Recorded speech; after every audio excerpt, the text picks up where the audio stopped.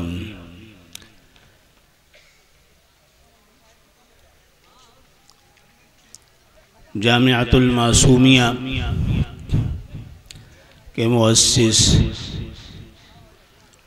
हम सब के मखदूम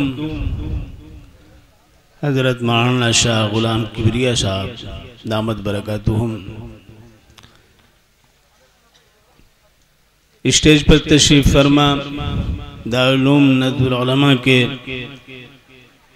सीनियर फर्जंद और रईस-उश-शुअरा हज़रत मौलाना रईस-उश-शाकिरी नदवी साहब और जामिया मासूमिया के असातिज़ा और तलबा और खुसूसन वो जिन्हें अल्लाह रब्बुल इज़्ज़त ने अपने कलाम से नवाजा है और उनके सीनों को अपने कलाम से मामूर किया है, और सामिईन बज़्म नौजवानान इस्लाम। एक दफ़ा किसी ने जुनैद जमशेद से, जो बड़ा माहिर फनकार गुलकार था, पूछा और ये कहा कि मौलवी साहब आप कैसे हैं? तो उस शख्स ने जो उस पर तासुर का इजहार किया है कि जुनैद जमशेद की आंखों में आंसू आ गए। चश्मा उतारते हुए जुनैद जमशेद ने अपने आंखों को पोंछते हुए कहा, तुमने क्या कहा? उसने कहा कि मैंने मौलवी साहब कहा। थोड़ी देर खामोश रहा, फिर कहा तुम फिर कहो क्या तुमने कहा था? तो उस शख्स ने कहा कि मैंने तुम्हें मौलवी साहब कहा था। कहा ये लफ्ज मुझे ऐसा लगा कि मेरे पूरे वजूद में रस घोलता हुआ, मेरे पूरे ज़हन व दिमाग व फ़िक्र व तख़य्युल को शीरी और हलावत, बल्कि अंगबी की शीरी क्या हो सकती है, शहद की शीरीनी क्या हो सकती है, वो मुझे मैसर हुआ, मुझे महसूस हो रहा था।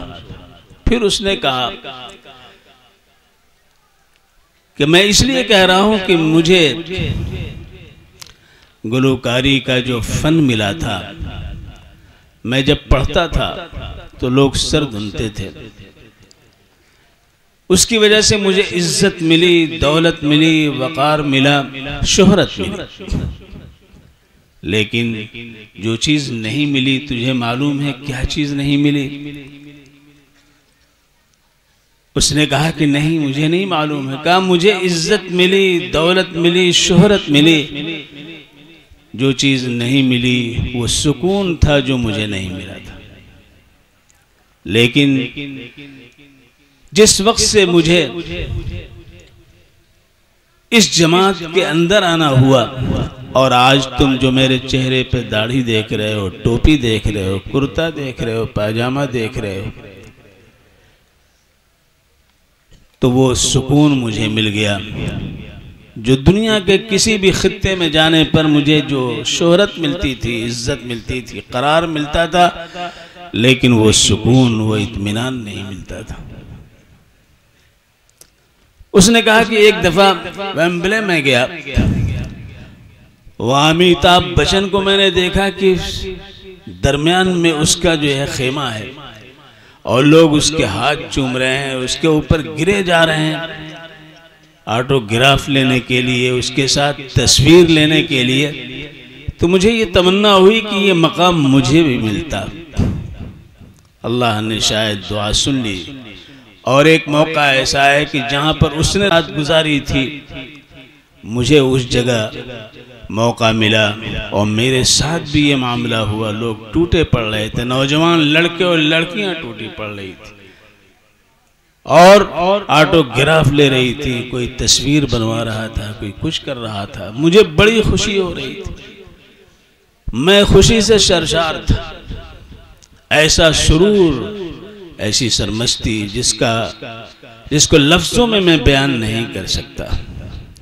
लेकिन 2 रोज गुजरने के बाद फिर वही बेकली, वही इस्तिराब, वही इंतशार ज़हनी, वो सुकून जिससे इत्मीनान हासिल होता है, वो सुकून जिससे इंसानी जिंदगी को करार मिलता है, वो सुकून जो मलय आला से रब्त पैदा करता है, वो सुकून जो मलय आला से तक पहुंचा करके एरेश इलाही के साए तक पहुंचा देता है, वो सुकून जिसके बारे में अल्लाह रब्बुल इज़्ज़त ने फरमाया अल्लज़ीना आमनू व तत्मइन्नु क़ुलूबुहुम बिज़िक्रिल्लाह अला बिज़िक्रिल्लाहि तत्मइन्नुल क़ुलूब अल्लज़ीना आमनू व अमिलुस्सालिहात तूबा लहुम व हुस्नु मआब। जो ईमान ले आए, अल्लाह के जिक्र से उनके दिलों को इत्मीनान मिलता है। सुन लो कान खोल करके, दिलों को इत्मीनान और सुकून और करार, आसूदगी अल्लाह की याद ही से तुमको, अल्लाह के जिक्र ही से ये चीजें मिल सकती हैं। और जो ईमान ले आए और नेक काम उन्होंने किया, उनके लिए तूबा है, तूबा है, बाबरकत जिंदगी है, खुशहाली जिंदगी है, खुशगवार जिंदगी है और बेहतर ठिकाना है। जुनैद जमशेद ने कहा कि 2 रोज के बाद फिर बेकरारी शुरू, उस सुकून की तलाश में था। अल्लाह रब्बुल इज्जत ने हमें इस मौलवी सूरत में आने के बाद वो सुकून अता फरमा दिया है जो मैं कहीं नहीं पा सका था। और ऐसा सुकून कि मैं सोचता था कि अगर मैं इसको छोड़ दूंगा तो मैं खाऊंगा क्या, मैं अपनी जरूरियात जिंदगी को किस तरह पूरी करूंगा। लेकिन मुझे यकीन था कि मैंने सुना था कि जो अल्लाह के लिए, अल्लाह के रास्ते में कुर्बानी पेश करता है, अल्लाह के लिए देता है, तो अल्लाह 70 गुना उसके लिए करते हैं। मसलुल्लज़ीना युनफ़िक़ूना अम्वालहुम फ़ी सबीलिल्लाह कमथलि हब्बतिन अंबतत सबअ सनाबिल फ़ी कुल्लि सुंबुलतिन मिअतु हब्बह वल्लाहु युदाइफ़ु लिमन यशा वल्लाहु वासिउन अलीम। अल्लाह के रास्ते में जो खर्च करता है और देता है अल्लाह तबारक व तआला, एक दाना जिस तरह डालता 7 बालियां निकलती हैं और हर बाली में 100 दाने होते हैं, इस तरह अल्लाह उसकी नेकियों को बढ़ाता है और उससे ज्यादा वो देना चाहता है, जिसे चाहता है देता है। वो बड़ी वसात वाला और इल्म वाला है, जानने वाला है। नादानी और नावाकफियत में किसी को नहीं देता है, इल्म और वाकफियत के साथ अता फरमाता है। हजरात, मैंने ये इसलिए सुनाया कि एक दुनिया का माहिर, शोहरत याफ्ता, इज्जत और दौलत और शोहरत के उस पर बुलंदी पर था, वो सुकून की तलाश में था। आज अल्लाह तबारक व तआला ने वो सुकून की दौलत अपने कलाम के अंदर रखा है। उस दौलत को रखा अल्लाह रब्बुल इज्जत ने इस अपने कलाम के अंदर। आज उस कलाम के ये 35 तलबा जो हैं वो गोया शाहिद हैं और वो आपके सामने पेश कर रहे हैं। इनके सरों पर अमामा बांधा गया है। क्यों बांधा गया है? क्यों बांधा गया है? ये इनका एजाज है। आप क्यों आए हैं? मोहब्बत की नजर से देखने के लिए आए। आप क्यों आए हैं? उस रिबात में ये लम्हे आप लिखवाने के लिए आए हैं जिसके बारे में कहा गया है कि वो रिबात, वो सरहद जहां दुश्मन ताकत करता है, दुश्मन हमला करता है, दुश्मन निशानी को, सरहदों को मिटाने की कोशिश करता है और वहां एक अल्लाह का बंदा उस सरहद की हिफाजत के लिए एक रात गुजारता है, एक लम्हा गुजारता है। तो हदीस शरीफ में आता है कि दुनिया व माफिया से बेहतर है, दुनिया व माफिया से बेहतर है। एक हदीस में आया कि 1 महीने का रोजा और साल भर तक नमाजें पढ़ता रहे, उससे बेहतर है कि उस सरहद की हिफाजत जहां दुश्मन हाथ में लगा हुआ है कि उसके सरहद के निशानात को मिटा करके अपने अंदर शामिल कर लिया जाए। तो वो एक लम्हा अगर गुजारता है तो 1 महीने के रोजा और साल भर की नमाजों का अजर सवाब उसे मिलता है। तो आप वहाँ आए हुए हैं उसी सरहद की हिफाजत के लिए। आप यहाँ आए हुए हैं उसी सरहद की हिफाजत के लिए जहाँ इस्लामी सरहदों पर ताकत किया जा रहा है, जहाँ इस्लामी सरहदों के निशानात मिटाए जाने की कोशिश की जा रही है और जहाँ सारी दुनिया लग करके उस सरहदी निशानात को मिटाने की कोशिश में है। आपका ये लम्हा, आपका ये वक्त निकालना, आपका अपने घरों से आना और थोड़ी सी नींद की कुल्फत को बर्दाश्त करना और यहाँ आकर के शामिल हो जाना उसी सरहद की हिफाजत के ताल्लुक से है। हम ये आपके सामने अर्ज करते हैं उस हदीस की रोशनी में और कुरान पाक की इस आयत की रोशनी में कि अल्लाह तबारक व तआला ने ये मकाम आपको अता फरमाया कि आपने उस सरहद की हिफाजत के लिए अपने आप को यहाँ पेश किया है, ताकि निशान इस्लाम ताबिंदा रहे, फिक्र इस्लामी रफ़ात व बुलंदी के साथ आगे बढ़ती रहे और तख़य्युलात पर कोई ऐसी चीज आने न पाए जो गर्द व गुबार डाल सके और उसको गहन लग सके। लिहाजा यहाँ पर आपकी आमद, इस इदारे आमद जो इस सरहद की हिफाजत के लिए कायम किया गया है, जो कुफ्र और शिर्क और कुफ्र और इस्लाम के दरमियान जो हद फासिल खींचने के लिए है और कुफ्र की ताक से बचाने के लिए मिल्लत इस्लामिया के लिए इसको कायम किया गया है। और इसी के लिए सर धड़ की बाजी लगाए हुए पूरी दुनिया के अंदर मुसलमान आज उस इदारे के अंदर आप आए और इन बच्चों के सरों पे जो पगड़ी बांधी गई है, हम कसम खा करके आपसे कह सकते हैं कि हुजूर अकरम अहमद मुश्तबा मोहम्मद मुस्तफ़ा सल्लल्लाहु अलैहि वसल्लम ने किसी हाफिज़ कुरान के सर पे पगड़ी नहीं बांधी, किसी हाफिज़ कुरान के सर पे पगड़ी नहीं बांधी। ऐसा हाफिज़ कुरान जिसके बारे में अल्लाह रब्बुल इज्जत ने फरमाया अपने हबीब अहमद मुश्तबा मोहम्मद मुस्तफ़ा सल्लल्लाहु अलैहि वसल्लम से, आप उबई इब्न काब से कहिए कुरान पाक आपको सुनाएं। हजरत उबई इब्न काब रज़ी अल्लाह तआला अन्हु से हुजूर ने कहा, उबई कुरान पाक सुनाओ। उन्होंने कहा, हुजूर मैं आपको कुरान पाक सुनाऊं? फरमाया कि हाँ। वो समझ गए जरूर अल्लाह की तरफ से इशारा मिला है। उन्होंने कहा, हल सम्मानी अल्लाह, क्या अल्लाह ने मेरा नाम लिया है? हुजूर अकरम सल्लल्लाहु अलैहि वसल्लम ने फरमाया, कद सम्माक अल्लाह, कद सम्माक अल्लाह, अल्लाह ने आपका नाम लिया है। आंखों में आंसू है और हजरत उबई इब्न काब सुना रहे हैं, अल्लाह की तरफ से इशारा हो रहा है, मैं भी सुनना चाहता हूं मेरे हबीब अहमद मुश्तबा मोहम्मद मुस्तफ़ा सल्लल्लाहु अलैहि वसल्लम।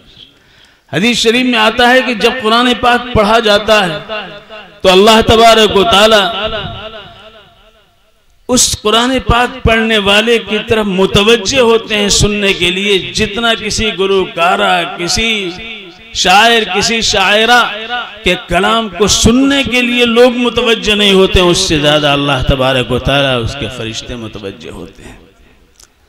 अल्लाह तबारक व तआला ने ये इम्तियाज बख्शा कि हम कुरान पाक पढ़ भी सकते हैं और सुन भी सकते हैं, पढ़ भी सकते हैं और सुन भी सकते हैं। मेरे अजीजों और दोस्तों सुनो, फरिश्ते कुरान पाक नहीं पढ़ सकते। फरिश्तों में सिर्फ हजरत जिब्रील अमीन को यह इम्तियाज हासिल है कि वो कुरान पाक पढ़ भी सकते हैं और सुन भी सकते हैं। चुनांचे बुखारी शरीफ की रिवायत है, कहते जिब्रील अमीन रमजान मुबारक में कुरान पाक सुनाते थे और हुजूर सल्लल्लाहु अलैहि वसल्लम से सुनते थे। कुरान पाक शाहिद है कि इन्नहु लक़ौलु रसूलिन करीम ज़ी क़ुव्वतिन इंद ज़िल अर्श मकीन मुताइन थम्मा अमीन वमा साहिबुकुम बिमजनून वलक़द रआहु बिल उफ़ुक़िल मुबीन। तो हजरत जिब्रील अमीन के जरिए अल्लाह रब्बुल इज्जत ने कुरान पाक को उतारा है। आप पढ़ते भी थे, सुनते भी थे, सुनाते भी थे।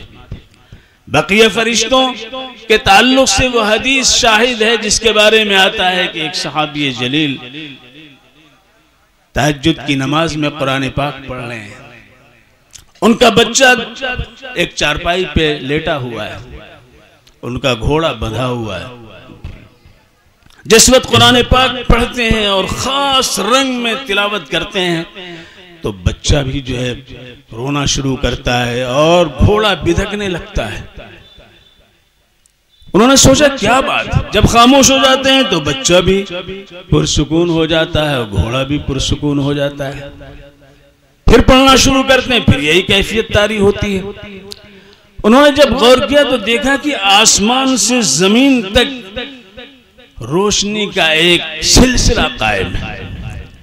जब पढ़ते हैं तो ये रोशनी बढ़ती चली जाती है और उसकी वजह से घोड़ा जो है वो बिदकने लगता है, बच्चे पर असर होता है। और जब कुरान पाक की तिलावत बंद करते हैं तो ये सिलसिला मौकूफ हो जाता है।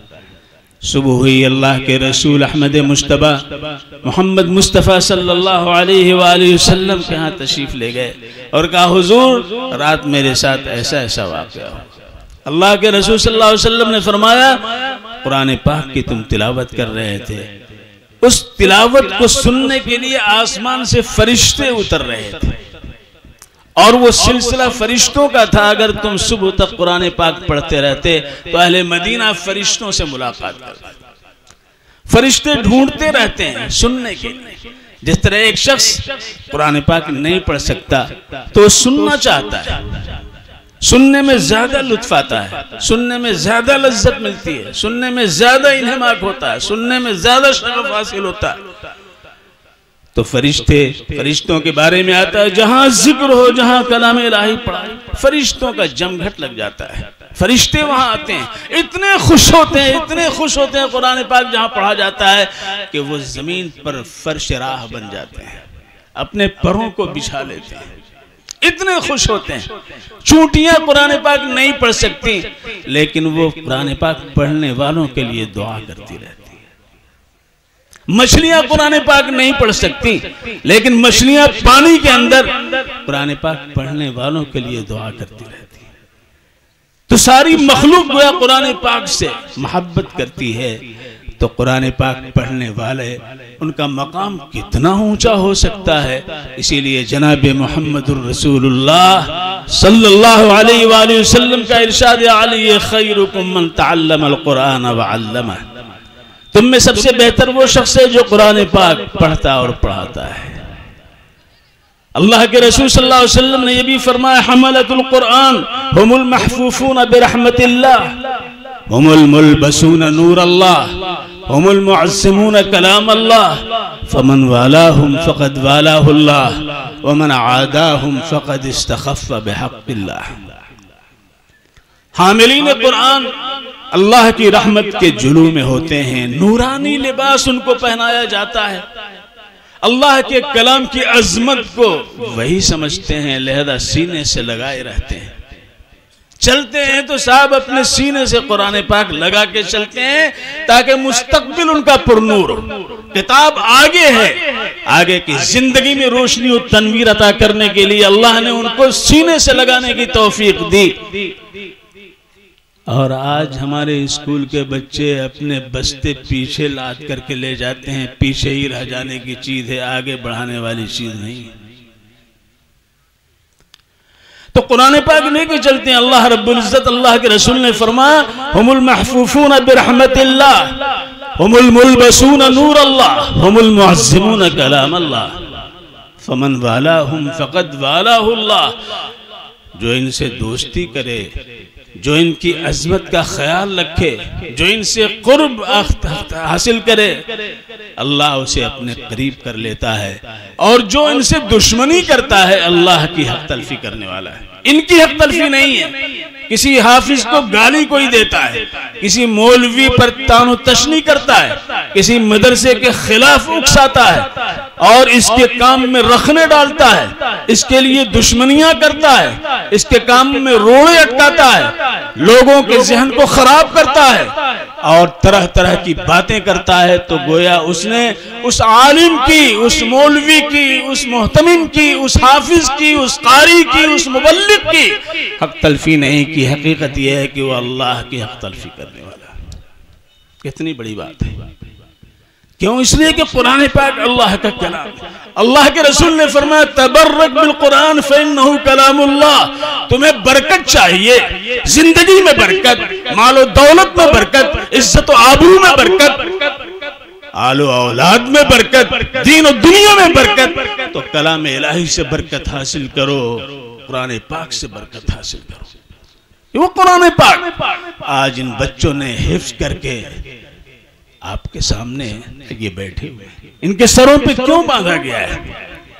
मैंने जैसा पहले अर्ज किया कि मैं कसम खा करके कह सकता हूं कि जनाब मोहम्मदुर रसूलुल्लाह सल्लल्लाहु अलैहि वसल्लम ने किसी हाफिज कुरान के सर पे इस बुनियाद पे कि वह हाफिज कुरान हुआ, पगड़ी नहीं बांधी। क्यों? इसलिए कि उस वक्त आम दस्तूर हिफ्ज का था। हाफिज कुरान को नहीं कहते थे, इसलिए कि सारे मुसलमान हाफिज होते थे, खवातीन भी हाफिज होती थी। हाफिज कुरान तो हाफिज उसे कहा जाता था जो 1 लाख हदीसें याद किया हुआ हो, हाफिज इब्न हजर को हाफिज इसलिए कहा जाता है कि हदीस कसीरा उनको याद किया। कुरान पाक तो लाजिम और जरूरी है। जिस तरह हमारे लिए हवा जरूरी है, रोशनी जरूरी है, ग़िज़ा जरूरी है, पानी जरूरी है, सेहत और शिफा जरूरी है, तहफ़्फ़ुज़ और अमान जरूरी है, इसी तरह से कुरान पाक भी जरूरी है। तो कहीं ये होता है बड़े सेहतमंद साहब, शिफायाबी हासिल करने वाले साहब, ग़िज़ा खाने वाले साहब, रोटी वाले साहब, कपड़े वाले साहब कहाँ जाता है? क्यों? इसलिए कि जरूरियात जिंदगी में ये शामिल है। तो हाफिज कुरान उस जमाने के अंदर कुरान पाक के हिफ्ज़ की बुनियाद पर हाफिज कुरान नहीं होता, सब हाफिज होते थे। बल्कि बाद इदारों में जामे अज़हर के अंदर तो डिग्री नहीं मिलती जब तक कि हाफिज कुरान न हो। और आज भी ये दस्तूर वहां पे। लिहाजा वहां मैंने देखा जहां 30,000 तलबा वहां पढ़ते थे। जिस जमाने में मैं वहां था सन 98 में, वहां मैंने देखा कि बच्चियां और बच्चे ट्राम में सफर कर रहे हैं, बस में सफर कर रहे हैं, चले जा रहे हैं पैदल, हाथ में कुरान पाक लिए हुए पढ़ रहे हैं, याद कर रहे हैं। क्या वजह है? मालूम हुआ कि जब तक हाफिज कुरान ये नहीं होंगे उस वक्त तक इनको अजहर की डिग्री नहीं मिल सकती, अजहर का रिकॉर्ड इनको नहीं हासिल हो सकता है, अजहर की तरफ से इनको सनद नहीं दी जा सकती है। लिहाजा कुरान पाक का हाफिज। लेकिन आज ये जो पगड़ी बांधी गई है ये निशानी है ग़ज़वे खंदक के मौके पर जनाब मोहम्मदुर रसूलुल्लाह सल्लल्लाहु अलैहि वसल्लम ने अम्र इब्न अब्द वुद, जो बड़ा शमशीर जन था कुरैश का, जो 1000 के मुकाबले में तन्हा काफी हुआ करता था, उसके बारे में आता है कि वो 1 महीने की का जो मुहासरा था वो आजिज आ गया। तो एक दफा उसने छलांग लगाई घोड़े के साथ और खंदक को पार करके जनाब मोहम्मदुर रसूलुल्लाह सल्लल्लाहु अलैहि वसल्लम के रूबरू खड़ा हो गया और उसने ऐलान किया कि कौन है जो मेरे मुकाबले में आए। हजरत अली करमल्लाहु जो खड़े हो गए। उस वक्त उनकी उम्र शरीफ मुश्किल से 25 साल थी, दुबले पतले थे, अभी शायद निकाह भी नहीं हुआ था। हजरत फातिमा ज़हरा रज़ी अल्लाह ताला या हो गया था। अल्लाह के रसूल की तरफ मुतवज्जे हुए। अम्र इब्न अब्द वुद ने कहा कि मुकाबले में कोई कुरैशी हाशिमी होना चाहिए, दूसरे कबीले का कोई फर्द आएगा तो मैं उससे नहीं लड़ूंगा। हज़रत अली खड़े हो गए, हुजूर की तरफ देख रहे थे कि हुजूर की तरफ से इजाजत होती है कि नहीं होती है, इशारा मिलता है कि नहीं मिलता है। ये सहाबा का मिजाज था। सहाबा अपनी कुव्वत व फुतूवत, अपनी ताकत, अपनी जुर्रत पर एतमाद नहीं करते थे, इशारे रसूल के पाबंद थे। अल्लाह के रसूल का इशारा है, अल्लाह के रसूल की इजाजत है कि बड़ों के ताबे थे, खुद मतबू नहीं बनना चाहते। तो हजरत जिब्रील, हजरत अली करमल्लाहु वजहू ने हुजूर अकरम सल्लल्लाहु अलैहि वसल्लम की तरफ देखा।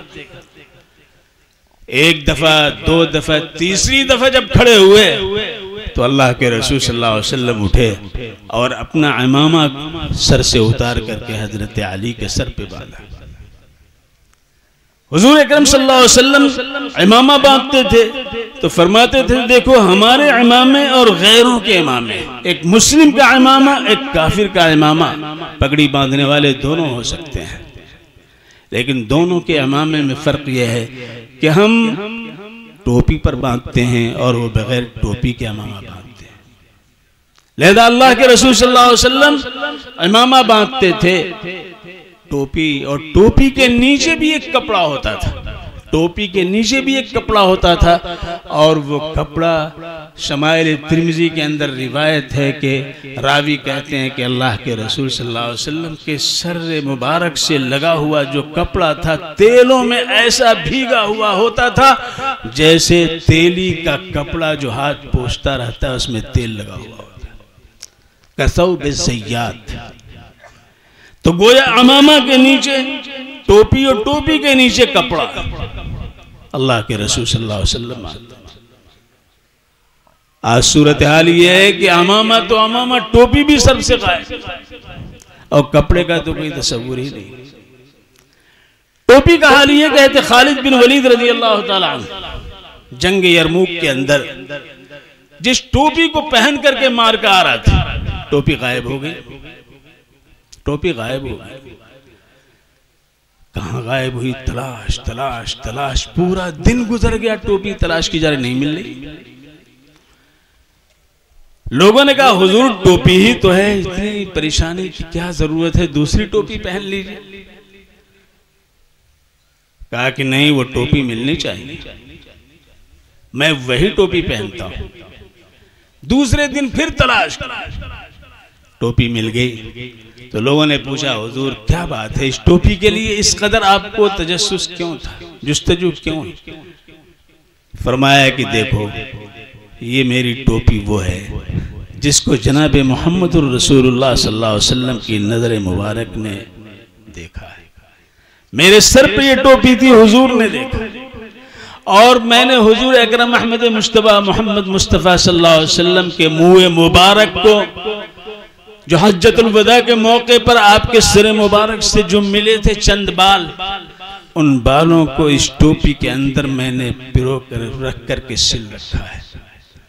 और जब मैं ये टोपी सर पे रख करके मार कर आ रहा होता हूं तो इन बालों की बरकत से अल्लाह तबारक व तआला हमें उस मार्के में, उस महाज पर जो है फतेह फरमाते हैं। लिहाजा आज तक मैं इस टोपी के साथ जिस महाज पे रहा, कहीं मफ्तू नहीं हुआ, फातेह बन करके आया। क्यों? जनाब मोहम्मदुर रसूलुल्लाह सल्लल्लाहु अलैहि वसल्लम की वो मुँह मुबारक। तो हजरत खालिद बिन वलीद टोपी पहनते थे। आज हमारा नौजवान टोपी पहनना तो दूर की बात, टोपी पहनने वालों को जो है वो गलत नजर से देखता है। बाज तो ऐसे है कि नमाज के वक्त अगर सर के ऊपर कुछ है तो उसको भी उतार देते हैं।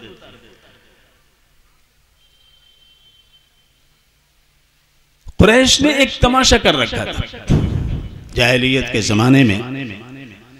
जब लोग आते थे हज के लिए, उम्रे के लिए, तो इन्होंने एक सबक पढ़ा रखा था। सबक ये था कि तुम जिस कपड़े में अपने घर से आते हो, जो चादर एहराम का अपने वतन से, घर से, मुल्क से लेकर के आते हो, वो पता नहीं किस खेत में और किस कारखाने में, किस कंपनी में, किन लोगों ने बनाया हो, वो पाक हो नापाक हो, तुम वो ओढ़ करके पहन करके उम्रा करोगे, एहराम उसको बनाओगे।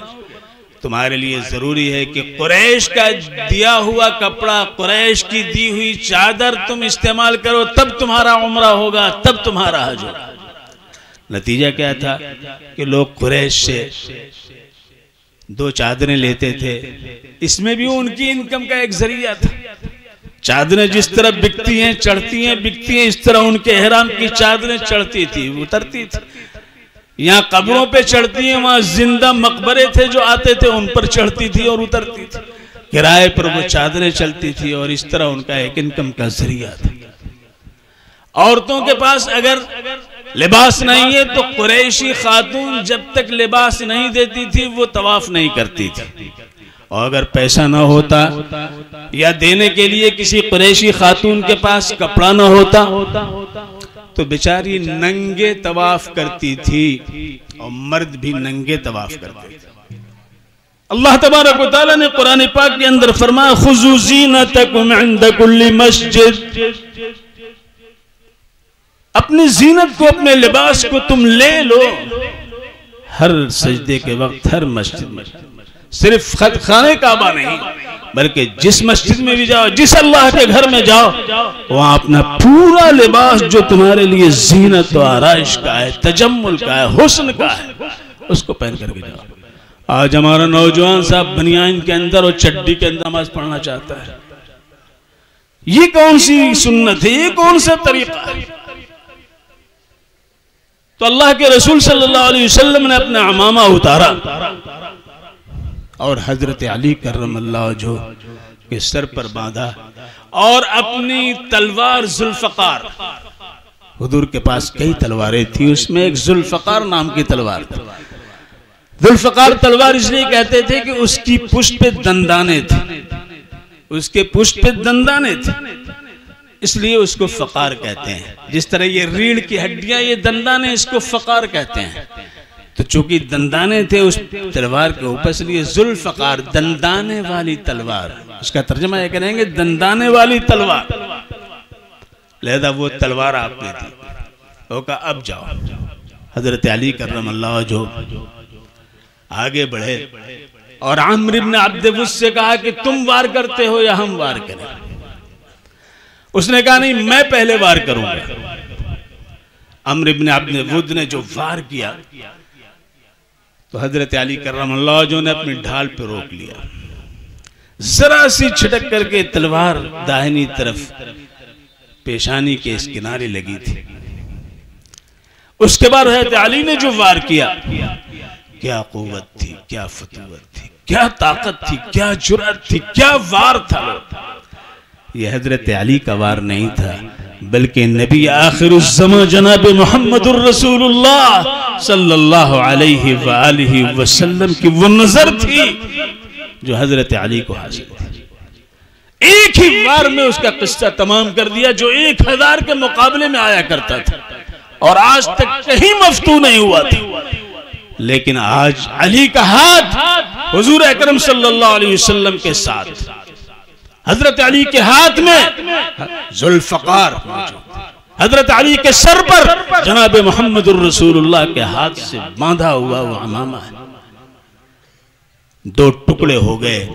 जिसने छलांग लगा करके अपने घोड़े की पूंछ काट करके और खंदक में गिरा करके खत्म कर दिया था, मार दिया था, ये पैगाम देने के लिए, मैसेज देने के लिए कि मैं मारने मरने के लिए आया।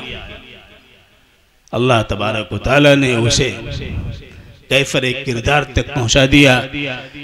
अल्लाह के रसूल ने सर को इसलिए बांधा, इमामा बांधा था कि ये सर अगर जहन और दिमाग और फिक्र अगर ये सही हो, एक रुख पे हो, इसके अंदर कोई इंतशार न हो, आसूदगी का इसके अंदर सारी ज़हनियत मौजूद हो, सारी चीजें मौजूद हो, तो वो हल्का भी बहुत बावजनी है, वो बच्चा भी बहुत ताकतवर है।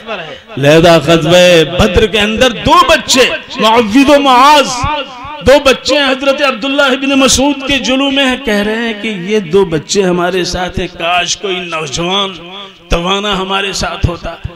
इसी अज़ना में वो दोनों ने कहा, हुजूर चचा मियाँ ये बताइए अबू जहल इसमें कौन है। कहने लगे, अरे तुम लोग अबू जहल, ये छोटे छोटे तुम लोग। कहा नहीं, अबू जहल को बताइए, अबू जहल वो मरदूद है जो हमारे नबी खातमुल अंबिया, सैयदुल अंबिया, सरवर आलम, खातमुल नबीयीन अहमद मुस्तफा मोहम्मद मुस्तफा सल्लल्लाहु अलैहि वसल्लम के लिए गुस्ताखाना कलेमात कहता है, आप पर हर्जा सराई करता है, आपको गालियां देता है। उस अबू जहल को हमें दिखा देगा। हजरत अब्दुल्लाह इब्न मसूद कहते हैं कि इसी असना में देखा कि वो अपने लोगों में सफ़ें दुरुस्त करा रहा है अबू जहल। मैंने इशारा किया कि वो अबू जहल। कहते ये 2 बच्चे इस तरह झपटे उसके ऊपर कि जिस तरह बाज अपने शिकार पे झपटता है और देखते देखते उसको खाको खून में गलत ना करता है। दोनों ने ऐसा वार किया कि अबू जहल ढेर हो गया और अब्दुल्लाह इब्न मसूद ने पहुंच करके उसकी गर्दन पर जब तलवार रखी तो कह रहा है, काश मुझे किसानों के बच्चों ने न मारा होता।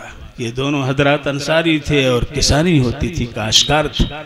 काश मुझे किसानों के बच्चों ने न मारा होता, किसी हाशमी मुत्तलिबी ने मारा होता। और उनसे कहने लगा कि जरा मेरी गर्दन नीचे से काटना ताकि जो मकतूलीन है उनकी गर्दनों में हमारी गर्दन जरा नुमाया हो, लंबी नजर आए। ये था गुरूर, ये था पिंदार। तो छोटे बच्चे भी छोटे नहीं, जब शरीयत का कलम, शरीयत का कलम उन्हें लग जाए, जब शरीयत की जुर्रत उन्हें मिल जाए, शरीयत की ताबिंदगी उन्हें मैसर आ जाए, शरीयत की रोशनी में वो अपना सफर जो है शुरू करें, आगाज करें, तो अंजाम तक इंशाअल्लाह उन्हें वो कुव्वत मिलेगी। लिहाजा एक एक मुस्लिम बच्चा, एक एक मुसलमान, चाहे वो शहरी हो या देहाती हो, चाहे पढ़ा लिखा हो या अनपढ़ हो, चाहे वो शहर का रहना हो या देहात का रहने वाला हो, वो अपने अंदर ईमान की बुनियाद पे ऐसी ताकत रखता है कि पूरी कायनात को वो ठहरा सकता है और नचा सकता है।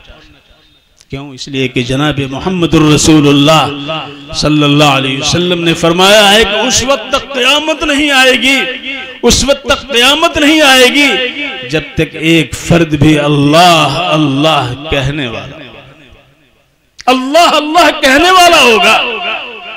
लोगों हमेशा दावत के रास्ते में मिन हैसुल कौम, कौमों को तबाह बर्बाद किया गया है। कब? जब नबी ने दावत दी और कौम ने उसकी दावत को कबूल नहीं किया है। हजरत नूह ने दावत दी और 950 साल तक दावत का काम करते रहे और कौम ने कबूल नहीं किया, तो मिन हैसुल कौम उसको तबाह बर्बाद कर दिया गया। ऐसा सैलाब, ऐसा सुनामी आया कि कहीं अमान नहीं मिल सकी। बेटा था वो भी डूब करके मर गया, बीवी थी उसका भी कुछ पता नहीं चला। तो नबी जब होता है और कौम मुखालफत करती है तो अल्लाह की तरफ से फैसला होता है। लिहाजा 6 अंबिया के वाकयात कुरान पाक के अंदर है। नंबर 1 नूह का है, नंबर 2 हजरत हूद का है। हूद की कौम ने नहीं माना और ये कहा कि मन अशद्दु मिन्ना कुव्वा, हमसे ताकत में कौन बढ़ा हुआ है। ताकत के जाम में जो चाहते थे कर लेते थे, किसी का लिहाज नहीं, किसी की रियायत नहीं। ये कौम आद का वो तरीका है जिसने उनको तबाही तक पहुंचाया। अल्लाह ने कहा तुम्हें पता नहीं कि सबसे ज्यादा ताकतवर अल्लाह है जिसने तुमको पैदा किया है।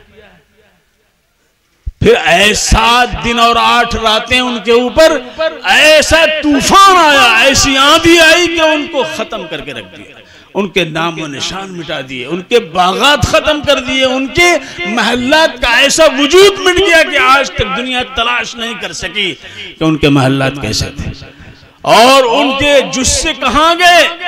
जो खजूर के दरख्तों की तरह लंबे और तड़ंगे थे वो कहां चले गए, आज तक पता नहीं चला। ऐसा अल्लाह ने मारा है। मिन हैसुल कौम खत्म। उसके बाद कौम समूद पहाड़ों को तराश करके, पहाड़ों को तोड़ करके उसमें महल्लात बनाते थे और उन्हें भी पहाड़ की तरह दिल में सख्ती पैदा हुई और अल्लाह को मानने से इनकार कर दिया और मुतालबा किया कि अगर इस पहाड़ से गाभन ऊंटनी निकले तो हजरत सालेह हम आपकी बात मानेंगे। हजरत सालेह अला नबीना अलैहिस्सलातु वस्सलाम ने दुआ की और गाभन ऊंटनी पहाड़ से निकलती हुई आई और उसने आके बच्चा दिया। ऊंटनी का बच्चा है एक ऊंटनी।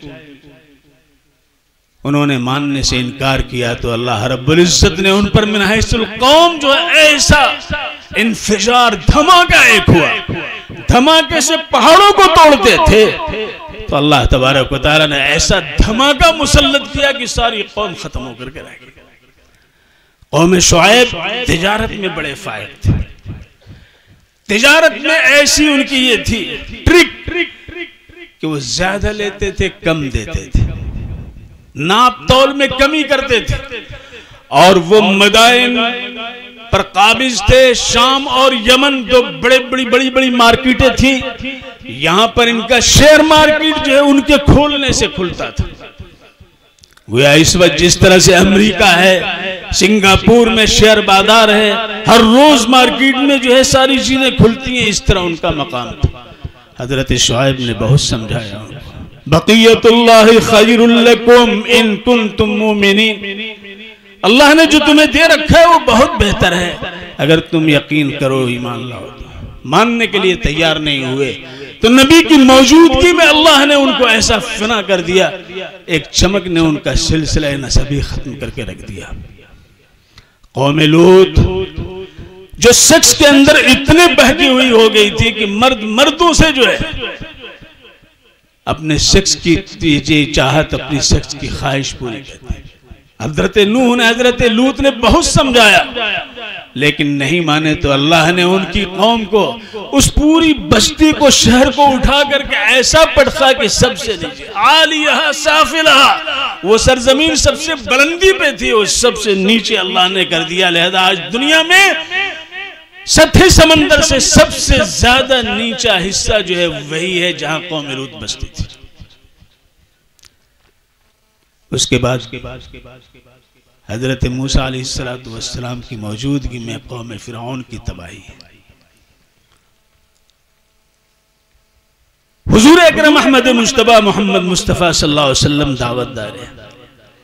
अबू जहल ने आपके पुश्ते मुबारक पर ऊँच डलवाई, आपको बुरा भला कहा, आपके रास्ते में रोड़े अटकाए और कौम ने साथ दिया। लेकिन अल्लाह रब्बुल इज्जत ने फरमाया कि मा कान अल्लाहु मुअद्दिबहुम व अंत फीहिम व मा कान अल्लाहु मुअद्दिबहुम व हुम यस्तगफिरून। अल्लाह इनको अज़ाब मिन हैसुल कौम नहीं देगा।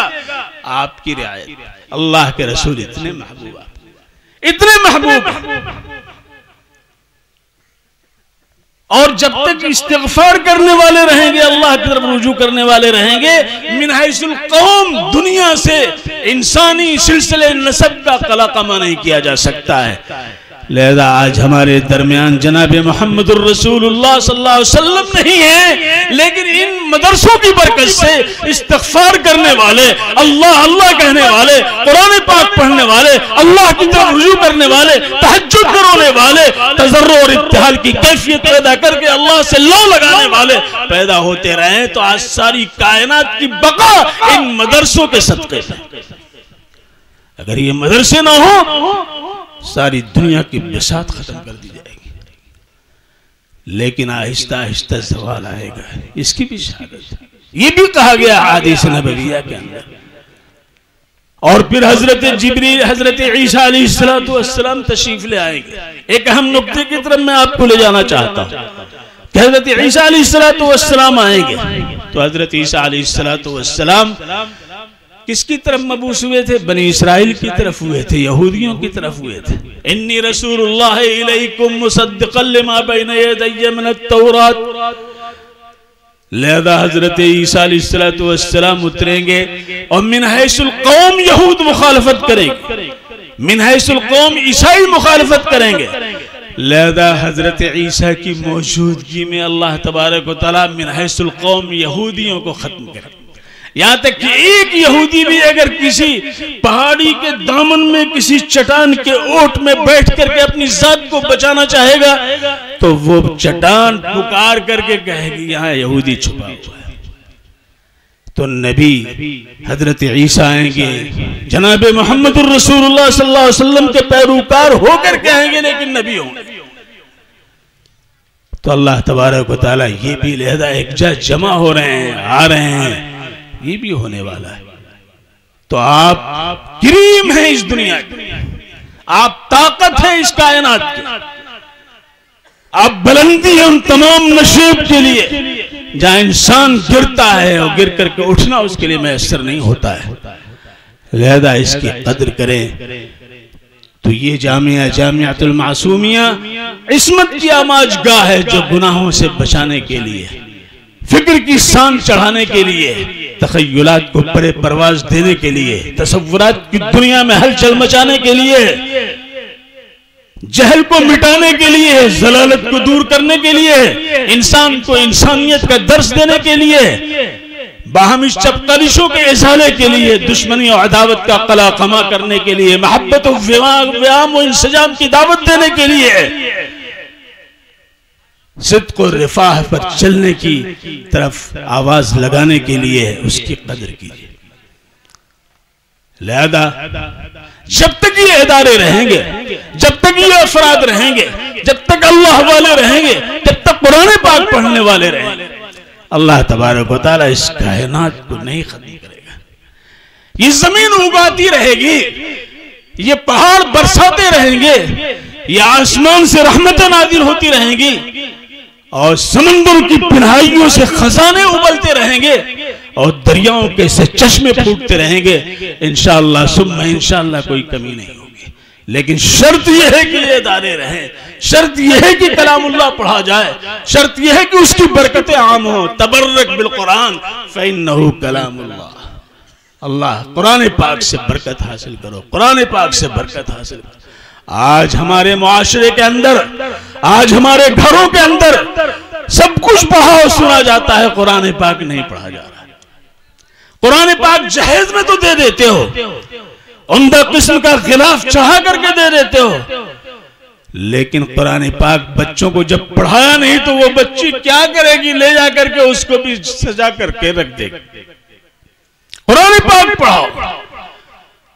मैंने कनाडा में और अमेरिका में देखा कि वहां नौजवान जिनके आबा व अजदाद यहां से गए हुए हैं, उनके चेहरों पे दाढ़ी, और मस्जिदों में आकर के हिफ्ज कर रहे हैं, जबकि वो कॉलेज के अंदर पढ़ रहे हैं।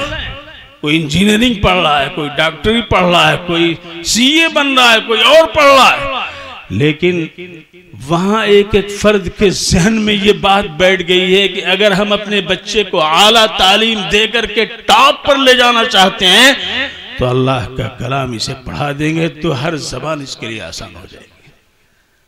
आज हमारा हाल क्या है? हिंदी की चिंदी कर देते हैं, लेकिन कुरान पाक नहीं पढ़ा रहे, कुरान पाक नहीं पढ़ा रहे, खुद भी पढ़ने की तौफीक नहीं और बच्चों को भी नहीं पढ़ा रहे हैं। लोगों अल्लाह के यहाँ क्या जवाब देंगे जब अल्लाह रब्बुल इज्जत का इरशाद होगा और अल्लाह के रसूल खड़े होकर के दरबार इलाही में कौम को मुखातब करके कर रहे होंगे, वक़ाल रसूल या रब्बी इन्न कौमी इत्तखज़ू हाज़ल कुरान महजूरा। रसूल कहेंगे मेरे परवरदिगार, ये मेरी कौम के लोग हैं, कुरान पाक को इन्होंने दूर रख दिया था, सारी किताबें सीने से लगाई, कुरान पाक ही को अलग कर दिया था। क्या जवाब दोगे लोगों अल्लाह के? कब्र में जाना है, मुनकर और नकीर का आना है, हिसाब किताब देना है और अल्लाह के हुजूर में हाजिर होना है। सिरात मुस्तकीम पर तुम्हें उस दरिया, उस पुल को अबूर करना है जो बड़ा हसास पुल होगा, पकड़ लेगा मुनाफिकीन को, धर लेगा कुफ्फार और मुशरिकीन को और चिपक जाएगा उन जाहिलों से, उन मरदूदों से जिन्होंने दीन की शरीयत की कदर नहीं की और छलनी होकर के जहन्नम के गार में गिरते चले जाएंगे। उस वक्त क्या करोगे? ये दुनिया तो चंद रोजा है, हजारों और लाखों।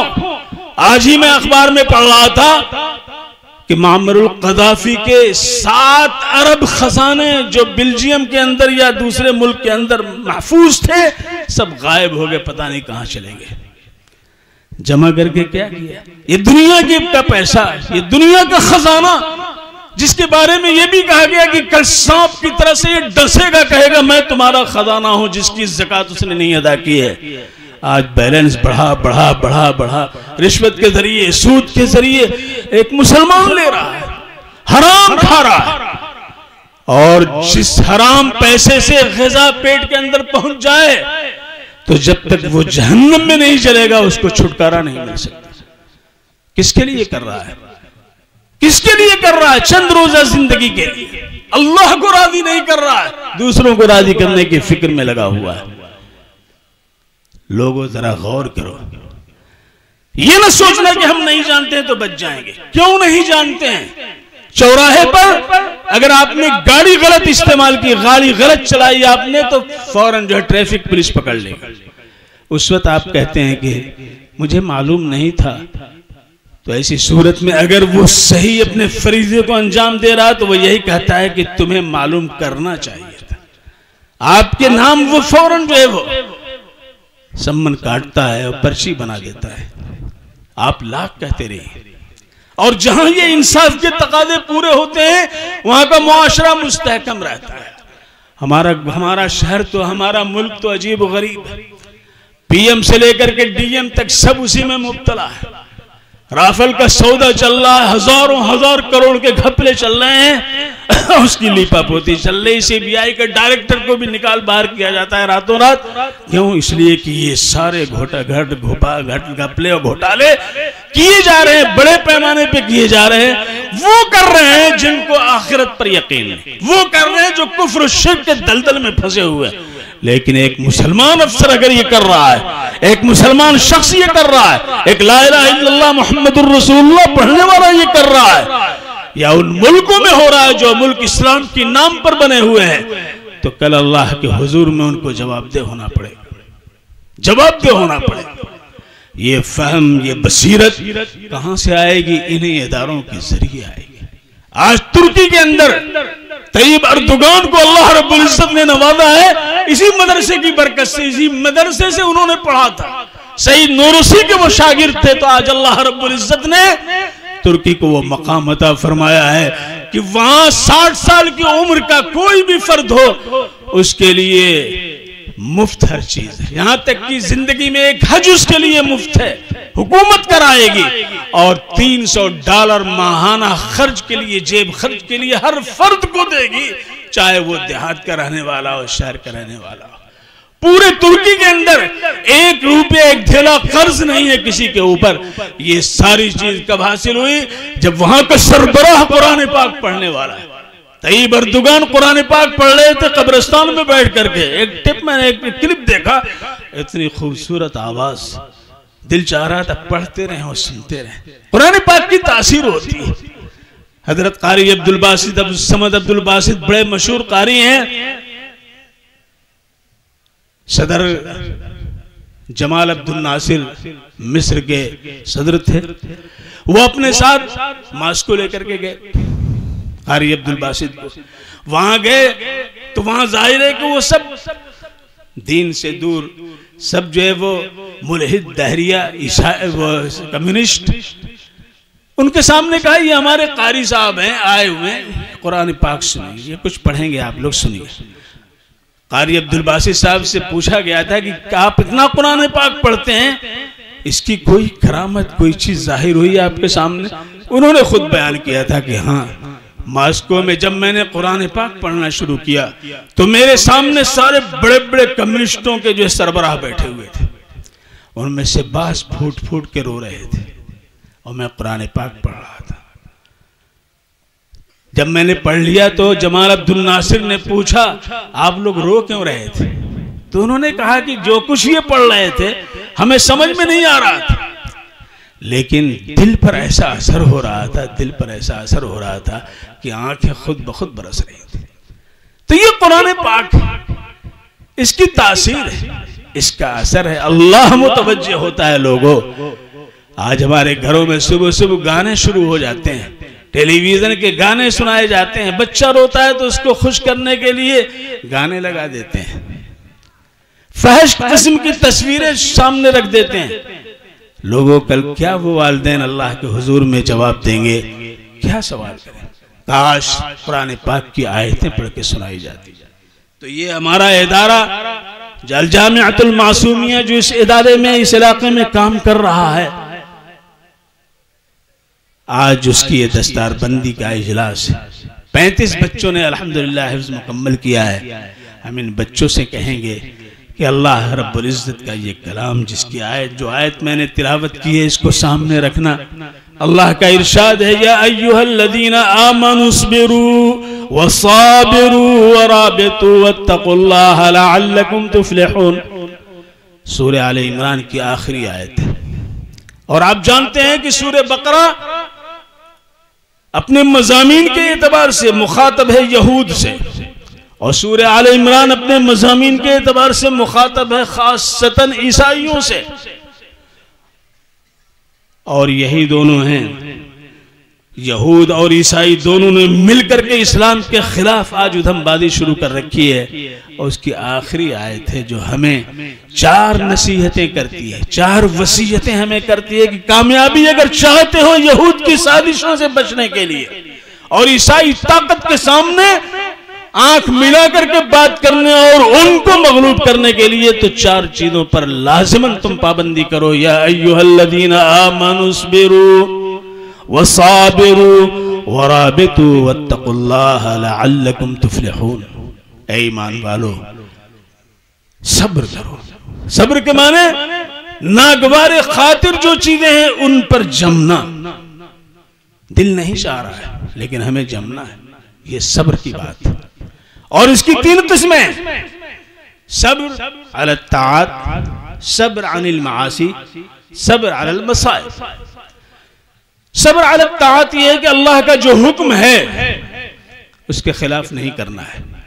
अल्लाह का हुक्म है नमाज पढ़ने का, तो हमें नमाज पढ़नी है। सख्त सर्दी का जमाना है लेकिन हमें नमाज बाजमात अदा करनी है।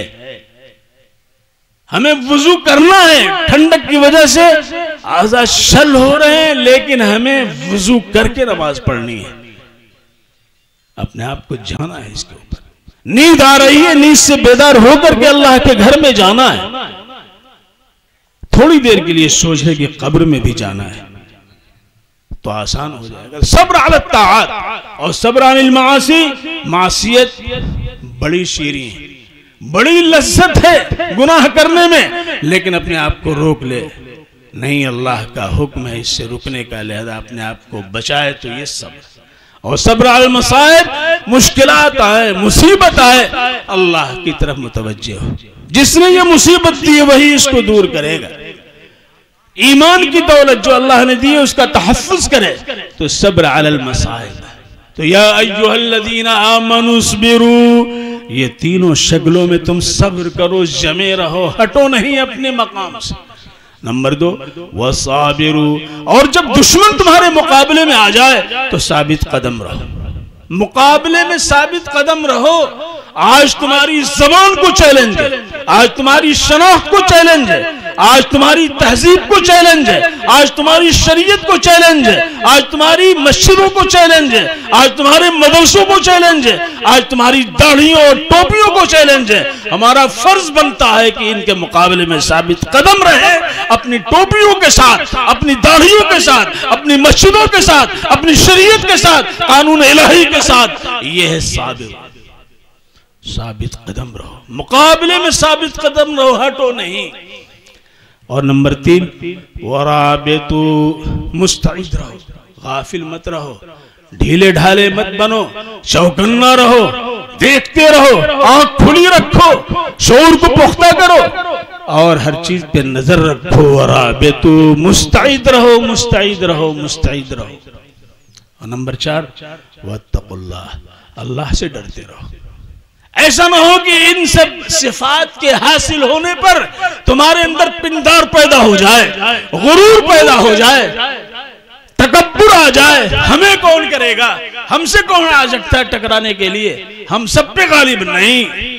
अल्लाह से डरते रहो।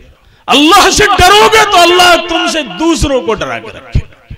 अल्लाह से डरोगे तो अल्लाह तुम्हारा रोब दूसरों पे तारी करेगा। और जिस वक्त तुम अल्लाह से नहीं डरोगे तो सबसे डरना पड़ेगा।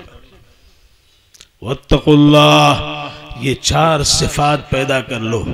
हम अपने इन अजीजों से कहेंगे, अभी तुम इस गुलशन से, इस गुलिस्तान से, इस खयाबान इल्म इरफान से निकलने के लिए तैयार हो। तुम्हें यहां से आगे बढ़ाया जा रहा है, कदम कदम पे तुम्हें सब्र और शकीबाई का मुजाहरा करना पड़ेगा, सबात कदमी का इजहार करना होगा और फिर तुम्हें मुस्तैद रहना होगा और अल्लाह का लिहाज, अल्लाह का डर अपने दामन से गांठ करके आगे बढ़ने की कोशिश करनी पड़ेगी। फिर तुम जहां रहोगे कामयाब रहोगे, दुनिया में भी और आखिरत में भी। अल्लाह तबारक व तआला हम सबको तौफीक से नवाजे। ये 4 बातें थी जो आपसे मैंने अर्ज कर दी, उन तमाम चीजों के साथ जो इसके पहले अर्ज की गई हैं। लिहाजा अब हम इसी पर इक्तिफा करते हैं, अल्लाह से दुआ करते हैं कि अल्लाह तबारक व तआला इस इदारे को कबूल फरमाए, यहाँ के पैगाम को आम फरमाए, यहाँ की दावत को एक एक घर तक पहुँचा दें और इन बच्चों को अल्लाह तबारक व तआला शरफ़ कबूलियत से नवाजें। व आखिरु दावाना अनिल हम्दुलिल्लाहि रब्बिल।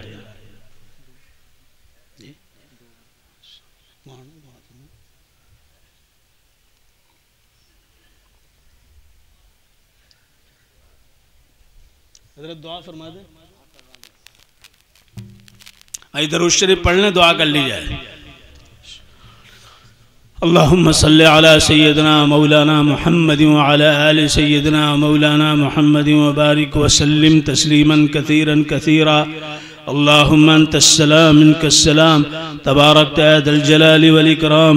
अल्लाहुम्मा अग़फ़िर लना ज़ुनूबना व इसराफ़ना फ़ी अमरिना व सब्बित अक़दामना वंसुरना अलल क़ौमिल काफ़िरीन। ला इलाहा इल्लल्लाहुल हलीमुल करीम। सुब्हानल्लाहि रब्बिल अर्शिल अज़ीम वल्हम्दुलिल्लाहि रब्बिल आलमीन। नस्अलुका मूजिबाति रहमतिक व अज़ाइम मग़फ़िरतिक वल गनीमत मिन कुल्लि बिर वस्सलामत मिन कुल्लि इस्म। ला तदअ लना ज़ंबन इल्ला गफ़रतह वला हम्मन इल्ला फ़र्रजतह वला दीनन इल्ला क़दैतह वला मरीदन इल्ला शफ़ैतह व आफ़ैतह वला हाजतन मिन हवाइजिद दुनिया हिय लक रिदन इल्ला क़दैतहा व यस्सरतहा या अरहमर राहिमीन या अकरमल मुकरिमीन।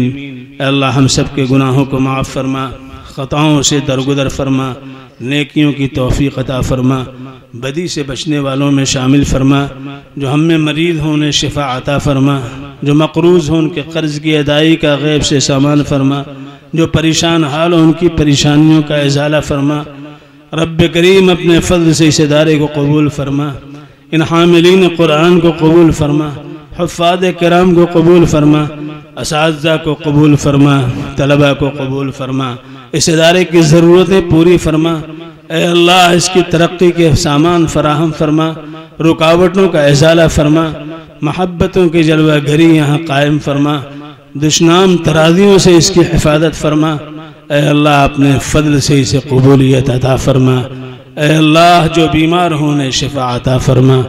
ऐ अल्लाह हमारे मुल्क की सूरत हाल को बेहतर फरमा। ऐ अल्लाह दुश्मनान इस्लाम की दुश्मनी का ख़ात्मा फरमा, हिदायत को आम फरमा, राह हक़ व सवाब के दरीचे वा फरमा। ऐ अपने अल्लाह अपने फ़ज़ल से हम सब की हिफाजत का सामान फराहम फरमा।